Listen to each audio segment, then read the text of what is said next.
আগুন ধরাইছে আমাদের গ্রামের একটা ছেলে মাঠের ওইখানে, তার মানে কিছু জমি আছে, ওই জায়গায় আগুন লাগাইলো।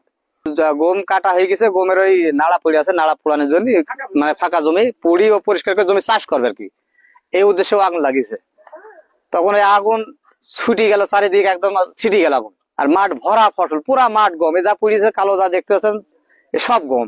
বিঘিতে 20 মন করে গম হওয়ার কথা বা হয়েছে, আমার 50 মন গম হবে।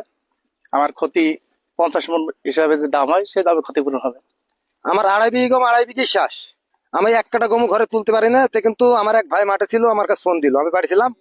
আমি ফোনটা নিয়ে মাঠে দৌড় ধরছি, দৌড় ধরে আসি আগুনটা যখন এই সোজা, তখন আমি জামুকের ডাড়ে দিয়ে আমি ঠেকাতে পারিনি একলা। আমি বাড়ি শেষ তোমার শরীর দাঁড়িয়েছে, আগুন আমার ছিটে চলে আসছে। তারপরে গোপালনগর, ঝোড়পাড়া, রায়পুর, শিমুতলার লোক আসলো, আসি কিছু কিছু বাড়ি ধরো ঠেকানো হলো। কেমন লাগে মানে আমাকে দুঃখ লাগছে, তার মানে আমাকে বুকটা ফাইটে যাচ্ছে। আমরা ওই ফল তুলবো, ওই ফলটা বেচবো, আর একটা ফল তৈরি করবো, মনে করো আমাদের তার কিছু নেই। আমরা খাবো তো আমরা ওইটা বেশি খাবো, চাইলে চাইল কিনবো, মনে করো আমরা খাবো কে এখন। আমার আছে 1 বিঘা 3 বিঘা জমি গম আছে। আমি 1 বিঘি ভুঁইর গম তুলতে পারিছি, আর 2 বিঘা ভুঁইর গম আমি আছে তোমার গম কাটা গাড়ি নিয়ে ওই উপরে ছিলাম, শুনছি যে মাঠে আগুন ধরে গেছে। আসি দেখছি আমার 2 বিঘি জমি আছে সব পুড়ি শেষ, বুঝতে পারিছেন। মাঠে আসি দেখছি জনগণরা সব আছে নিবানির জন্য, সব কেউ তামুকের ডাটা নি, কেউ ভুটকুট ডাটা নি, পুরানির জন্যই হচ্ছে ই করছে।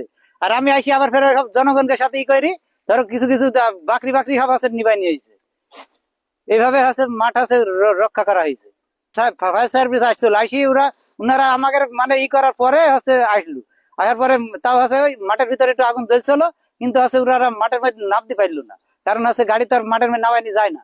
আমরা খবর পেয়েছি আমাদের হারিয়াদহ মাঠে একটি গমের অবশিষ্ট অংশ পোড়াতে গিয়ে পাশের জমিতে আগুন ধরেছে এবং বেশ কিছু ক্ষয়ক্ষতি হয়েছে। আমরা সংশ্লিষ্ট ব্লকের উপসহকারী কৃষি কর্মকর্তাকে সরেজমিনে পরিদর্শনে পাঠিয়েছি। হয়তোবা পরিদর্শন শেষে আমরা বলতে পারবো কি পরিমাণ ক্ষয়ক্ষতি হয়েছে। তবে আমরা কৃষকদেরকে অনুরোধ করব যে এভাবে খোলা মাঠে আগুন নিয়ে আমরা ঝুঁকি না নিতে, কারণ আমরা যদি আগুন লাগিয়ে দিই পার্শ্ববর্তী ফসলের ক্ষতি হতে পারে। একই সাথে জমিতে থাকা যে সকল অণুজীব আমাদের জমির উর্বরতা বৃদ্ধি করে, সে সকল অণুজীব অনেক সময় নষ্ট হয়ে যায়, যার কারণে আমরা নিরুৎসাহিত করছি কৃষকদের এভাবে খোলা মাঠে আগুন দেওয়ার জন্য।